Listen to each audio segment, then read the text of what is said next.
안녕하십니까. 일본의 그 자민당 총재 선거에서 예상을 좀 깬 것 같아요. 물론 이제 뭐 양파전 이래 했는데 다카이치 사나에 여성입니다. 일본의 그 해방 이후에 우리 2차 대전 이후에 최초로 여성 총재가 아닌가 이렇게 봅니다. 우리나라 박근혜 대통령이 또 여성 대통령이듯이 일본의 그 다카이치 사나에 이분이 그 자민당 총재가 된 거예요. 자민당 총재가 되면 아마 이제 그 일본 수상은 뭐 거의 그대로 된다. 형식적인 투표만 남아 있으니까 이렇게 보시면 되겠습니다. 결선 투표까지 가서 고의점이 그런 게 그 아주 젊은 4대째 명문 고의점이 가문의 명문 젊은 정치인이죠. 근데 그 예상외로 꺾고 자민당의 총재로 선출됐다. 이게 왜 중요하냐? 이걸 보면서요. 저는 완전히 이제 이재명이가 완전하게 국제 왕따로 포위가 됐다. 이렇게 봅니다. 이재명이가 우리 그 동북아시아 여성의 비빌 언덕이 없다. 이재명이가 비빌 언덕이 없다. 완전하게 국제 왕따가 된 겁니다. 지금요, 현재 그 북중러가 밀착하고 있는 것은 분명하죠. 북한, 그 다음에 중국, 러시아가 아마 2차 대전 이후에 이렇게 혈맹으로 유착된 경우는 저는 없다 봅니다. 왜 그러냐? 바로 이게 러시아하고 우크라이나 전쟁에 북한이요. 군대를 파견했잖아. 이거는 그냥 엄청난 일이거든요. 혈맹 중에 혈맹입니다. 북한이 러시아, 우크라이나 전쟁에 군을 파병을 했다. 이거 어렵습니다. 미국하고 예를 들게 대만에 전쟁이 난다. 대만하고 그래서 미국이 참전해서 중국과 싸운다. 이런 게 우리나라가요. 아무리 한미동맹 해도 그게 그 미국 도와서 대만전에 파병하는 게 쉽지 않습니다. 특히 우리나라처럼 뭐 자유민주주의 뭐 어쩌고 하면서 이게 국민 여론이 들끓으면요. 또 좌파들이 많아서 쉽지 않거든요. 그런데 북한은 파병을 했잖아요. 그게 전체주의 독재국가니까 가능하다. 그래 볼 수가 있거든요. 그러니까 이제 러시아하고 북한은 혈맹이 된 거예요. 그 다음에 중국은요. 왜 그러냐고 전통적인 6.25 때 뭐 혈맹을 떠나서 전통적으로 중국이 가장 신경 쓴 게 대만이잖아요. 중국이 대만을 통일할 때 가장 그 신경 쓰는 게 그 주한미군이나 한국 이쪽을 이렇게 묶어놔야 되거든요.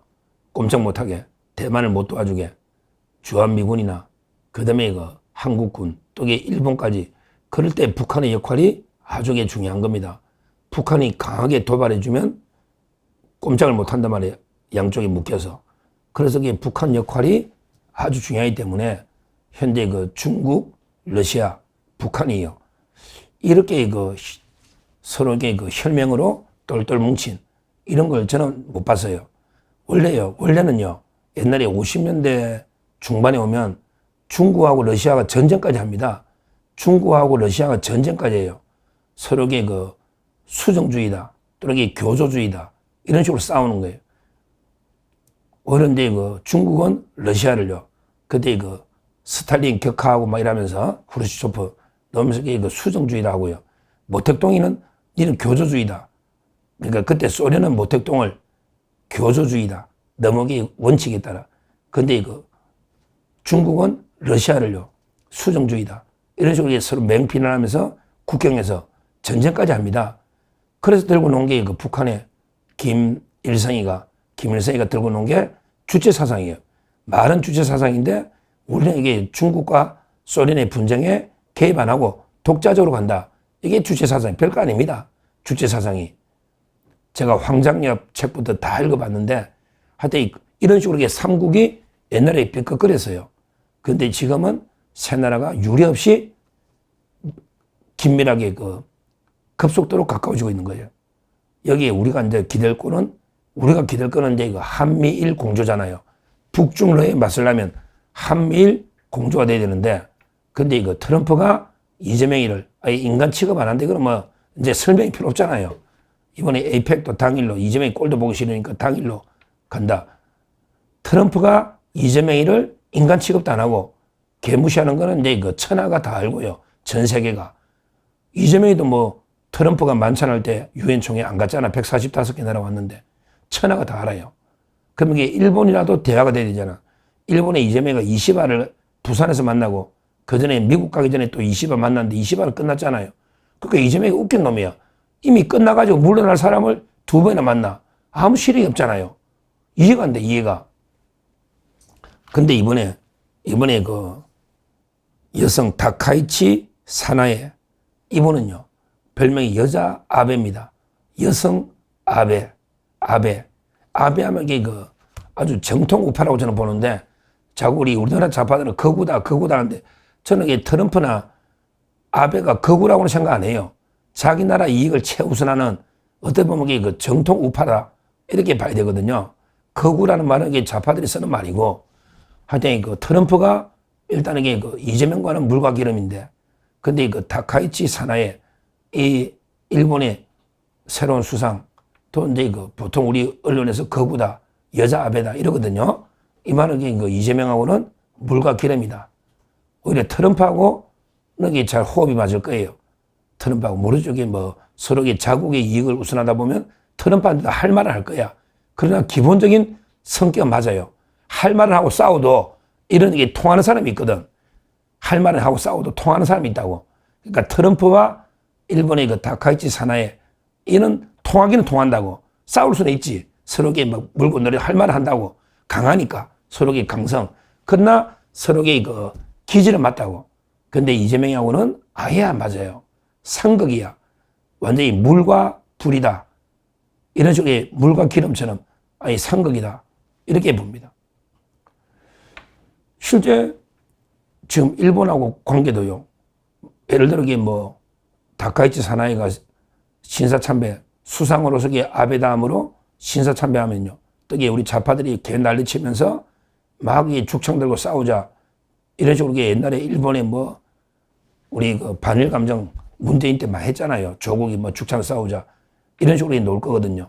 그러면서 뭐 또 오염수가 뜨고 처리수가 뜨고 그 후쿠시마 또 놓을 거고요. 그 다음에 또 독도 문제 또 한 발은 놓으면요. 또 난리가 날 겁니다. 이런 식으로 이재명 좌파들이 일본하고 이제 무릎 이제 본색을 반일 종족주의라죠. 반일 종족주의 이 본색이 드러나거든요. 그러면 이게 일본하고 관계가 이재명이 파탄난다. 미국하고 관계도 파탄난다. 그러면 이게 한미일 관계가 파탄나면 이재명이가 외교는 어디 발 딛고 설 데가 없는 거예요. 그런다고 북중미에서 북중러에서 이재명을 인정해주고 깨워주느냐? 그것도 아니죠. 그것도 아니에요. 시진핑이요. 이번에 와도 신라호텔 취소한 것처럼 이재명이하고 제대로 된 양자회담 안 합니다. 국빈방문 안 합니다. 트럼프하고 잠깐 만나고 뭐 이재명이하고는 형식적으로 잠깐 이게 어떻게 할지 몰라도 결국에 시진핑이 우리나라 국회의장이나 박병석 특사가도요. 1, 2등, 랭킹 1, 2등이 아무도 안 만나잖아요. 그만큼 이게 무시하거든요. 북한의 김정은이만 완전히 뭐 떠받드는 거예요. 그러게 러시아는 말할 것도 없고요. 푸틴이 말라고 이재명을 띄워주겠습니까? 당연히 그거는 북한이죠. 결국에 북중러에서 왕따 당하고요. 그 다음에 트럼프, 미국, 일본까지 왕따 당하면 완벽하게 이재명이는 국제 왕따가 된다. 저 몇 번 이야기했잖아요. 여기 제가 분석한 것 중에 틀린 구절이 있습니까? 100% 맞잖아요. 100%. 완전히 이재명이가 포위가 돼가 이제 일본에까지 완전히 포위가 돼가지고 전혀 비빌 언덕이 없다는 거예요. 그러면 유럽은 유럽의 우리 영국의 총리나 프랑스의 마크롱 전부 봤잖아요. 이재명을 인간 취급 안 하잖아요. 이유도 취급 안 하잖아요. 특사가도 아무도 안 맡겨줘요. 그러면 누가 있나? 이재명을 어디 가면 만나나 주고 이재명을 좀 인정해주는 누가 있나? 저 베네수엘라 마두로 정도가 아마 가면 베네수엘라.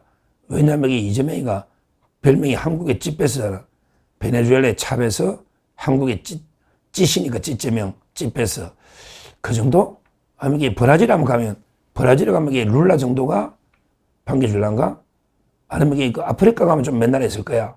남아프리카 공화국, 남아프리카 공화국, 이런 게 아프리카 그 후진국 몇 나라 이재명이 조금 반겨줄까? 그 외에는 저는 없다. 이렇게 봅니다. 정말 심각한 상황입니다. 이재명이처럼 외교의 외자도 모르는 이런 게 무식한 자가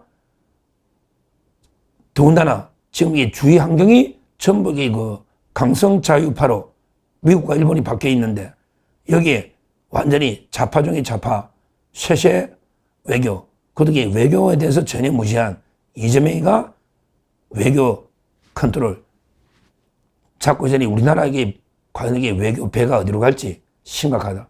지금도 한 30개 이상 나라 대사는 공석입니다. 공석.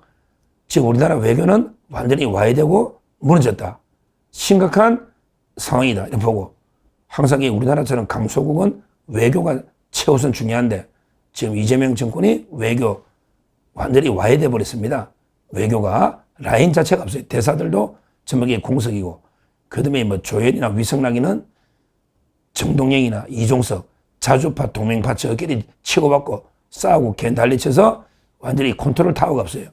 미국 대사관에 가도 위성락파가 있고 그다음에 또 이게 뭐 이종석 파도 있고 국정도 나오니까 파가 다 다르다는 거예요. 조연파도 있고 이런 식으로 이게 사분오열돼 가지고 그런 게 외교가 되겠습니까? 우리나라 외교가 이미 파탄 났고 심각하다. 더군다나 일본의 그 새로운 수상이 가장 그 강한 우파가 됐기 때문에 앞으로 그 이재명의 외교는 진짜 국제왕따로 파탄으로 갈 수밖에 없다. 심각한 상황에 빨리 이재명 좌파 정권 교체, 레짐 체인지 안 하면 이게 큰일 난다. 우리나라 외교가 항로를 잃고 어디로 갈지, 대한민국 호가 어디로 갈지 모르는 심각한 상황이다. 이렇게 말씀드립니다. 감사합니다.